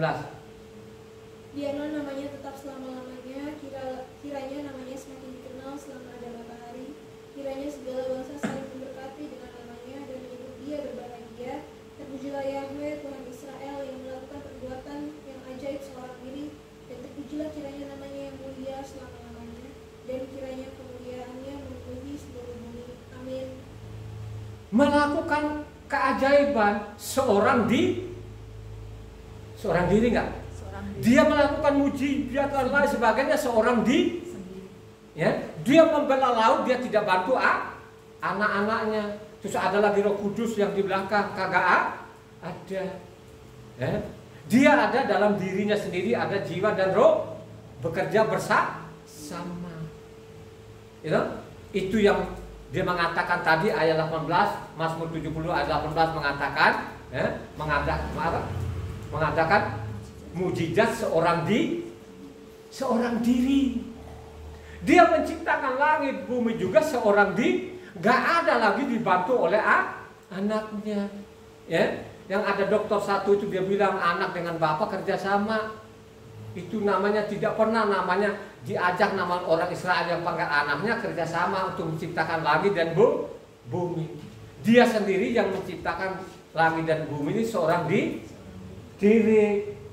Mazmur 136 ayatnya 4 sampai 7. Mazmur 136 ayatnya 4 sampai 7 yang kencang. Supaya orang tahu bahwa Tuhan kita hanya satu-satunya, nggak ada yang lain, nggak ada Tuhan Bapa, Tuhan Anak dan Tuhan Roh. Itu omong bohong itu. Kepada Dia yang seorang diri melakukan keajaiban-keajaiban besar, bahwasannya untuk selama-lamanya kasih setianya. Kepada Dia yang menjadikan langit dan dengan kebijaksanaan, bahwasannya untuk selama-lamanya kasih setianya. Kepada Dia yang menghamparkan bumi di atas air, bahwasannya untuk selama-lamanya kasih setianya. Kepada Dia yang menjadikan benda-benda penerang yang besar, bahwasannya untuk selama-lamanya kasih setianya. Coba, dia menciptakan langit itu seorang diri atau sama anaknya? Sendirian. Terus Roh Kudus kerja apa dia? Itu bodohnya bodoh itu. Itunya orang-orang dungu yang di luar sana ikut dungu. Ya, coba kan? Dia menciptakan langit bumi itu seorang diri, saudara. Ya. Baca namanya Yeremia 10 ayat 12. Yeremia 10 ayat 12. Perhatikan di situ. Yahweh yang menjadikan bumi dengan kekuatannya, yang menegakkan dunia dengan kebijaksanaannya, dan yang membentangkan langit dengan akal buninya. Jadi jiwanya tadi menciptakan langit dan bumi. Coba kan, seorang diri, nggak ada yang ada lain nggak? Kira-kira begitu nggak tadi yang kita baca dari Kejadian tadi itu? Mari menciptakan manusia segambar seluruh, berdarah namanya tubuh, jiwa dan rohnya. Ya kan? Kalau orang menciptakan namanya kan itu kan Mercedes-Benz itu Mercedes-Benz itu kan nama orang. Jadi dia ciptakan mobil itu. Dia ciptakan mobil itu, akhirnya pada waktu dia mau buatnya dari besi. Ya, logam. Ya. Jadi itulah tubuhnya, jiwa dan roh. Gitu loh, ya. Kalau aku menciptakan sesuatu, aku membuat sesuatu itu kan dalam angan-angan dulu, imajinasi dulu, baru itu saya buat. Begitulah urutannya. Ya. Amin enggak? Ya kan?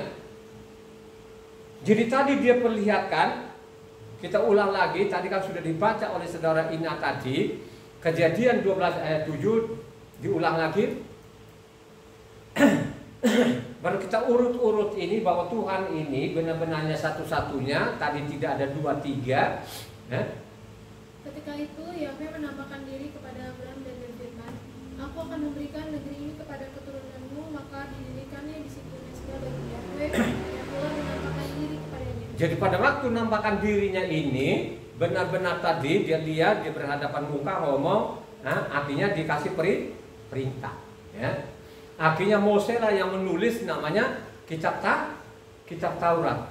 Mose menulis kitab Taurat bukan rancangannya sendiri, itu dari Tuhan sendiri. Hanya Mose itu menulis bahwa Tuhan itu hanya Esa satu-satunya, tidak ada lain, tidak ada Tuhan Bapa, ada Tuhan Anak, apalagi Tuhan Roh Kudus. Ya, tidak begitu, tidak berdiri sendiri. Ya, dia bicara namanya tubuh, roh dan jiwanya.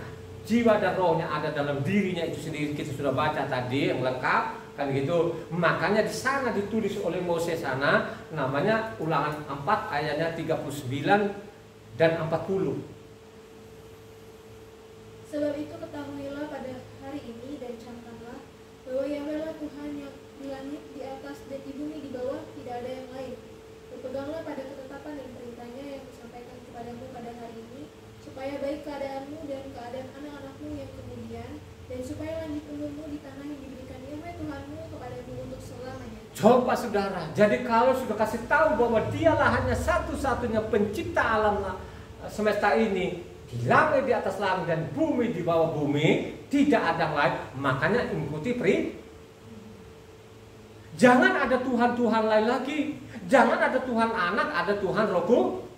Kalau namanya Tuhan Anak tadi dia bilang buang sahabatnya, dia bikin mie. Kira-kira berkelahi nggak sama Bapak Anak? Halo? Kalau sudah seperti itu lu bikin Tuhan Anak, dia Tuhan Yesus, terus bikin namanya Minggu, bikin Natal, kira-kira enak itu sama Bapak Anak? Mau ikut itu? Lu tidak akan mau? Lanjut lagi, namanya Ulangan 6 ayatnya 4. Supaya lengkap. Dengarlah hai orang Israel, Yahweh itu Tuhan kita, Yahweh itu Esa. Ya, dengar itu Israel, Yahweh itu Esa. Yahweh itu Tuhan, Yahweh itu Esa. Ya. Lanjut lagi namanya Ulangan 32 ayat 39, lanjutkan juga 40. Supaya clear ini, supaya lengkap banget ini, supaya orang jangan salah tafsir, jangan ikut-ikutan yang di luar sana, jangan tergiur dengan gelarnya, jangan tergiur dengan banyak-banyaknya orang. Ya? Lihatlah sekarang bahwa akulah dia, tidak ada Tuhan kecuali akulah yang mematikan dan yang menghidupkan, aku Tuhan menemukan, tetapi akulah yang menyembuhkan, dan seorang pun tidak ada yang dapat melepaskan dari tanganku. Sesungguhnya aku mengangkat tanganku ke langit dan berfirman, demi aku yang hidup selama-lamanya. Coba kan, demi aku yang hidup sampai selama-lamanya. Aku yang mematikan, aku yang bahwa dia juga. Gak ada yang lain. Makanya kalau baca kitab suci itu dituntasin, diurut yang benar. Ya, contohnya misalnya kalau kita baca namanya Yesaya 7:14, kalau hanya sampai di situ kita nggak ngerti nih siapa ini. Coba. Ya? Sebab itu Tuhan sendirilah yang akan memberikan kepadamu suatu petanda. Sesungguhnya seorang perempuan muda mengandung dan akan melahirkan seorang anak laki-laki, dan ia akan menamakan dia Immanuel. Coba kalau kita hanya baca di situ seolah-olah namanya nanti ada Tuhan anak saudara. Ya. Kalau kita tidak baca tuntas namanya suratnya Yesaya ini, ya, susah kita memahami. Baru nanti dikasih pemahaman kita kalau kita baca selanjutnya. Jangan sampai di situ saja tadi namanya Yesaya 7 ayat 14, tapi kita baca juga Yesaya 9 ayatnya 6, baru kita sadar yang dimaksud tadi yang dilahir dari seorang perempuan adalah Yahweh itu sendiri yang jadi manusia. Siapa baca ayatnya 6? Sebab seorang anak telah lahir untuk kita, seorang putra telah diberikan untuk kita,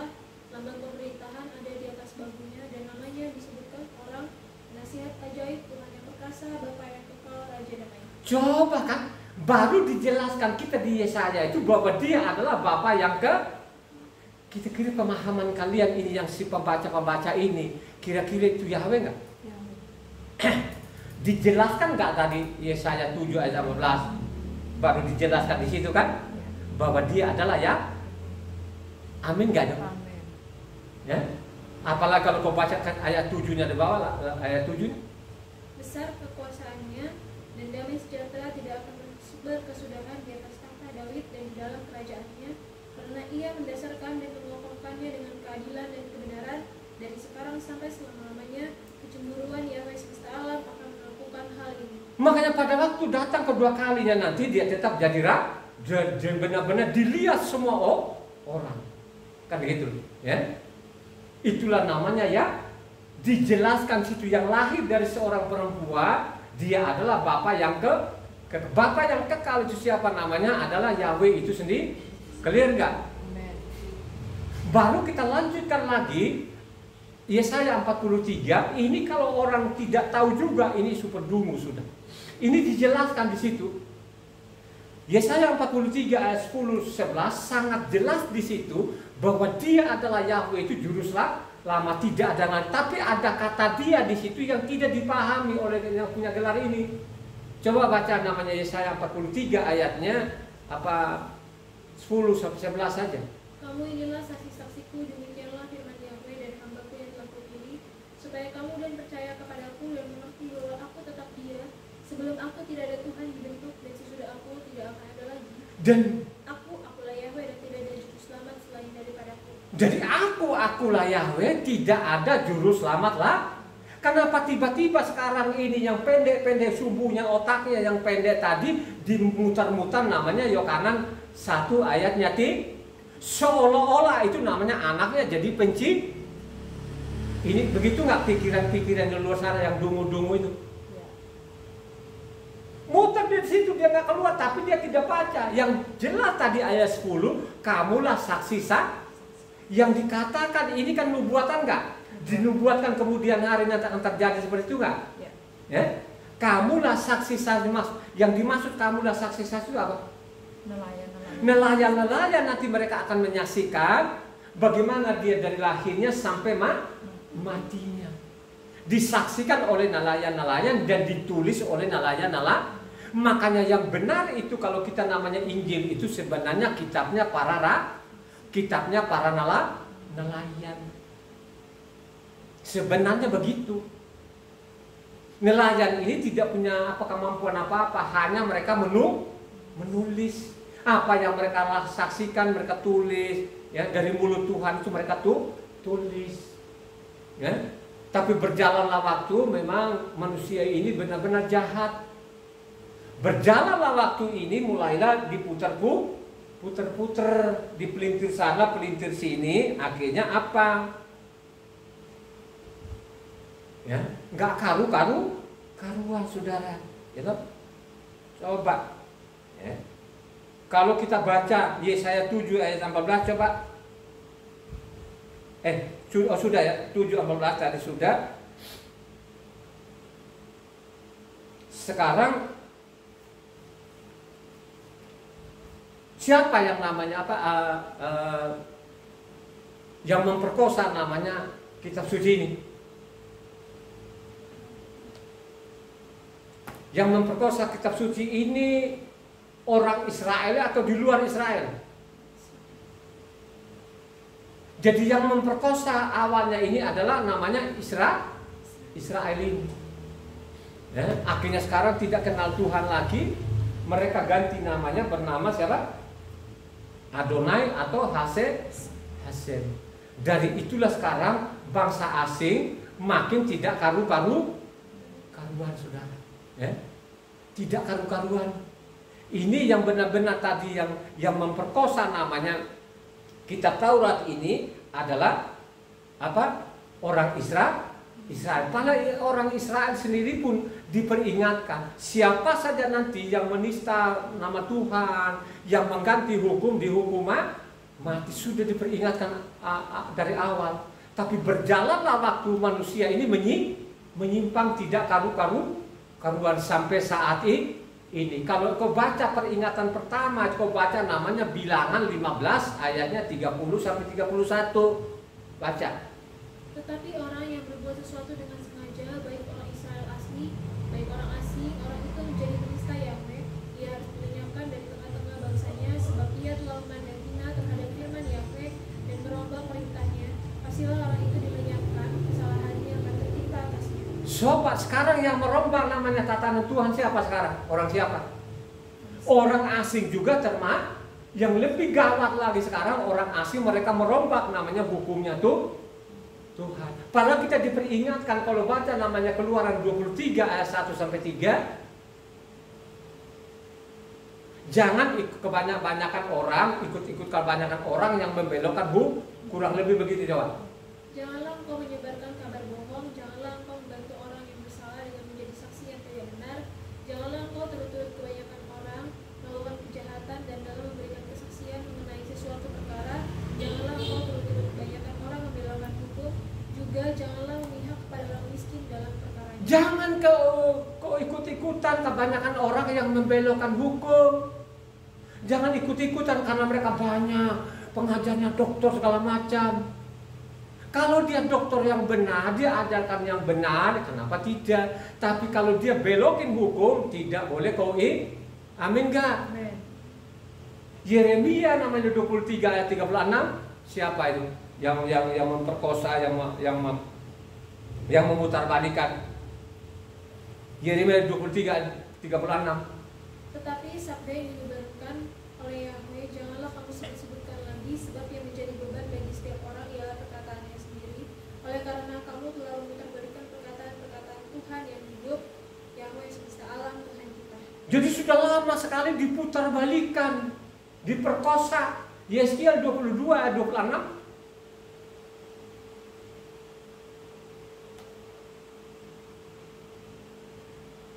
Imam-imamnya memperkosa hukum Tauratku dan menajiskan hal-hal yang kudus bagiku. Mereka tidak membedakan antara yang kudus dengan yang tidak kudus, tidak mengajarkan perbedaan yang najis dengan yang tahir. Mereka menutup mata terhadap hari-hari sabatku, demikianlah aku dinajiskan di tengah-tengah mereka. Coba sekarang kan kita lihat saja sekarang apa yang dilakukan orang Israel sekarang. Mereka putar balikan, memperkosa nggak hukum Taurat ini? Mereka memperkosa loh sampai saat ini sudah. Mereka tinggalkan, akhirnya mereka bikin namanya Talmud. Nah inilah yang benar-benar orang tidak mengenal Tuhan lagi. Maka banyak orang yang menghujat nama Yahweh. Kalau sudah seperti itu mau selamat, mati. Sefanya 3 ayat 4. Ini saya ambil terakhir kan, karena saya bilang kalau saya mendetil semua ini, itu nggak cukup 1-2 jam. Itu berjam-jam. Para nabinya adalah orang-orang ceroboh dan pengkhianat. Para imamnya menajiskan apa yang kudus, perkosa hukum Taurat. Coba kan, termasuk nabi-nabi, termasuk imam-imamnya. Ini terakhir namanya zaman Sefanya saudara. Ya, coba kan, ini Sefanya juga kan bicara namanya akhir zaman. Bagaimana manusia ini? Halo, bicara loh Sefanya ini. Bagaimana mereka nanti memperkosa? Makanya saya mengatakan ini orang Kristen itu menginjak hukum Tuhan. Coba kan.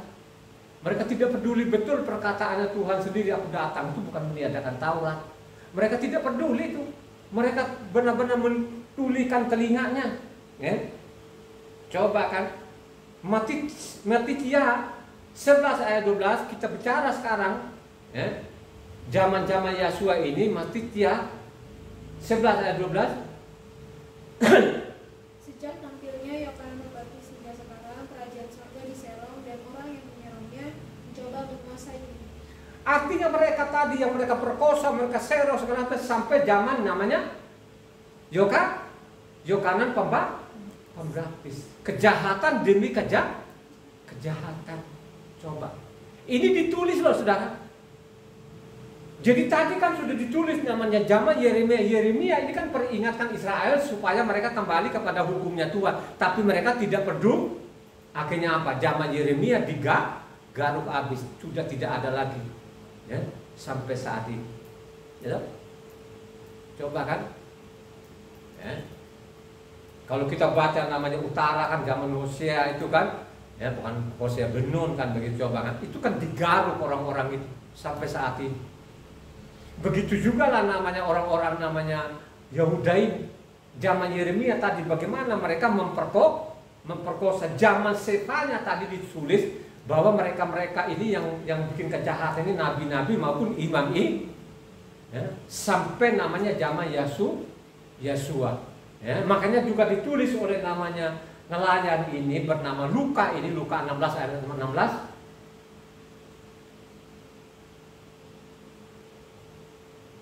Hukum Taurat dan kitab para nabi berlaku sampai kepada zaman Yohanan, dan sejak waktu itu kerajaan Tuhan diberitakan dan setiap orang menggagahinya, berebut memasukinya. Coba kan, kalau saya pikir-pikir benar juga. Coba kan, mereka benar-benar menghancurkan.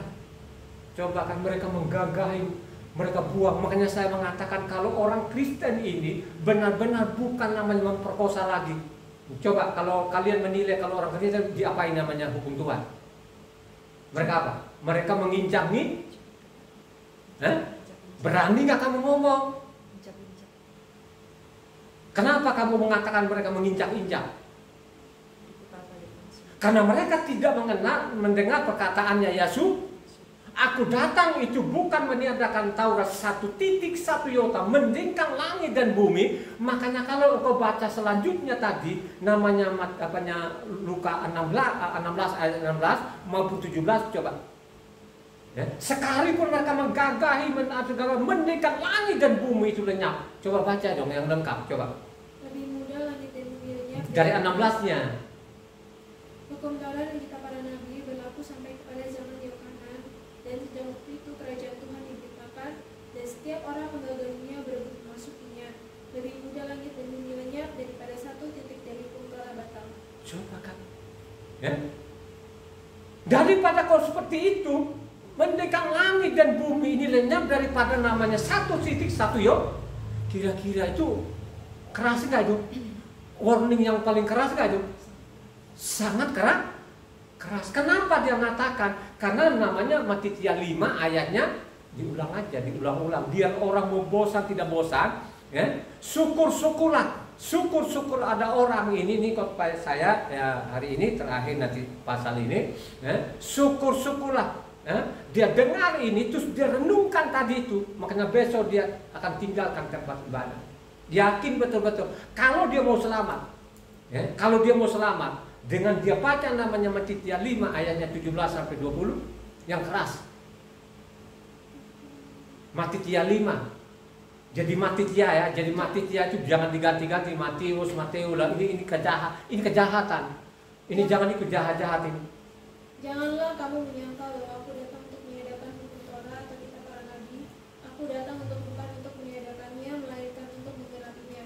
Karena aku berkata kepadamu, sesungguhnya selama belum lenyap langit dan bumi ini, satu iota atau satu titik pun tidak akan ditiadakan dari hukum Taurat sebelum semuanya terjadi. Karena itu, siapa yang meniadakan salah satu perintah hukum Taurat sekalipun yang kecil dan mengajarkan yang demikian kepada orang lain, ia akan menduduki tempat yang paling rendah di dalam kerajaan sorga. Tetapi siapa yang melakukan dan mengajarkan segala perintah-perintah hukum Taurat, ia akan menduduki tempat yang tinggi di dalam kerajaan sorga.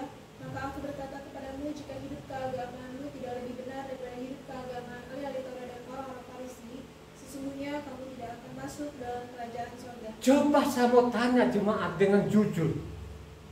Kira-kira saudara ini mengatakan tadi itu, ada batasnya kan? Atau waktunya berapa tahun dia ngomong, habis itu nanti Taurat dibuang gitu? Tidak pernah mendingkan langit dan bumi ini lenyap daripada lu hilangkan satu perintahku ini, kan begitu kan? Mendingkan langit dan bumi lenyap daripada lu hilangkan satu titik ini.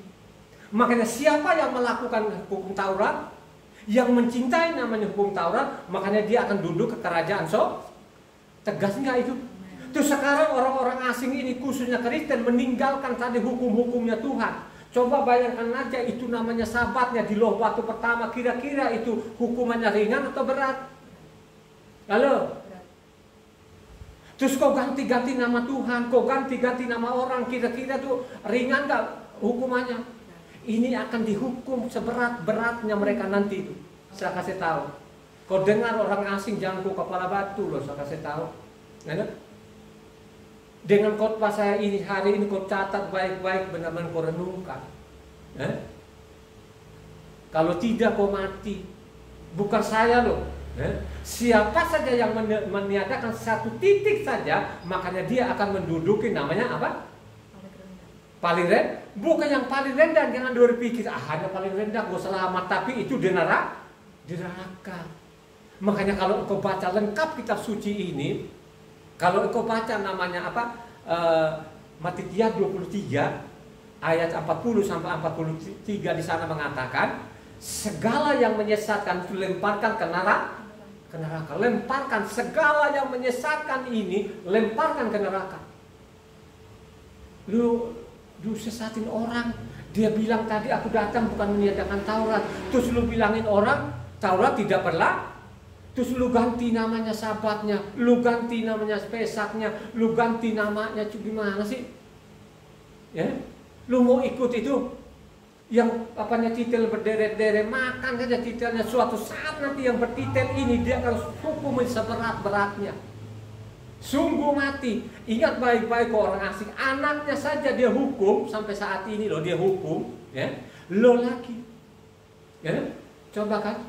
Makanya dia bilang sana kan sudah dinubuatkan juga. Misalnya kalau kita baca satu Sekaria 1 ayat 15 bagaimana? Dia ikut-ikutan juga satu ini katanya, gua lagi marahin anakku, dia ikut-ikut tambah juga ini katanya, coba. Tetapi sangat besar murkaku terhadap bangsa-bangsa yang merasa dirinya aman, sementara aku murka sedikit telah membantu menimbulkan bencana. Coba kan, dia menimbulkan kejahatan. Dia lagi marah-marahin anak ini, dia ikut juga melakukan kejahatan, tidak tanggung. Dia robah semua hukumnya Tuhan. Coba kan, kami sudah dinubuatkan Daniel tadi kan, Daniel 7 ayatnya berapa? 25. Mereka nanti akan merubah waktu dan hukum. Itu dinubuatkan, benar-benar terjadi sekarang ini. Kristen ini merubah namanya hukumnya tuh. Mereka tidak peduli lagi. Coba mereka kasih nama Yesus, dia adalah anaknya Allah. Terus dibikin namanya Yesus yang suruh mereka bikin ibadah baru namanya Minggu. Terus Yesus katanya yang menyuruh mereka ulang tahun ini Yesus namanya 25 Desember. Coba pondok daunnya ditinggal. Pada itu adalah ketentuan tuh itu yang dia maksud tadi, satu titik saja pun ya, bermasalah. Apalagi kalau berkalimat apalagi namanya tadi tukik batu pertama. Sabatnya juga tukik batu pertama. Coba kan batu pertama loh saudara. Namanya Yahweh ditukik batu pertama, Sabatnya juga ditukik batu pertama. Coba kalau sudah seperti itu kok hancurkan namanya batu pertama, kira-kira itu musuhnya Tuhan atau apa? Halo? Marilah kau mencintai namanya kebenaran Tuhan. Marilah kau cintai namanya hukum-hukumnya tuh Tuhan. Bahwa Tuhan untuk Esa tidak ada yang lain. Amin gak? Haleluya. Terpuji-pujilah nama Tuhan.